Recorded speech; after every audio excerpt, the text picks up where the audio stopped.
చూద్దాం. అదేంటి మా ఓడు ఎంతసేపు అయినా ఉలుకు పలుకులేదు, ఎక్కడికి వెళ్ళిపోయాడు వీడు?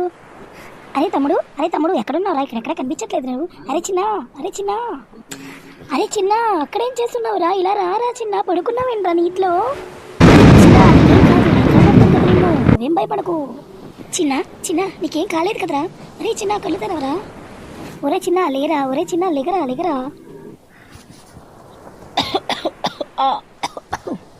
ఏంటి చిన్న, నీకు అసలు బుద్ధి ఉందా లేదా? నీటి మీద పడుకుంటున్నావు ఏంట్రా, బుద్ధి లేని ఎదవా? అన్న సారీ అన్న, నిజంగా మొన్న టీవీలో చూసినప్పుడు డోరేమోను నోబితా నీటి మీద పడుకున్నారన్న. నేను పడుకుంటానో లేదో చూద్దామనేసి పడుకున్నానన్న. అలా మునిగిపోతానని అనుకోలేదన్నయ్య నేను. నిజంగా సారీ అన్నయ్య. అసలు బుద్ధి ఉందా లేదా నీకు? టీవీలో చేసినట్టు చేస్తావా? టీవీలో అనేది అది ఒక మన కాలక్షేపానికి మాత్రమే జరుగుతుందిరా. అలా టీవీలో జరిగినవన్నీ నిజంగా జరగాలంటే అది చాలా కష్టం. అది అసలు జరగదు కూడా. టీవీలో మన ఎంటర్టైన్మెంట్కి మాత్రమే జరుగుతాయి. అది టీవీలో చూసి మనం చెయ్యాలి అనుకున్నదంటే అది చాలా పెద్ద తప్పు. అర్థమైందా నీకు? సారీ అన్నయ్య, ఇంకెప్పుడు అలా చెయ్యను నేను. నాకు నిజంగా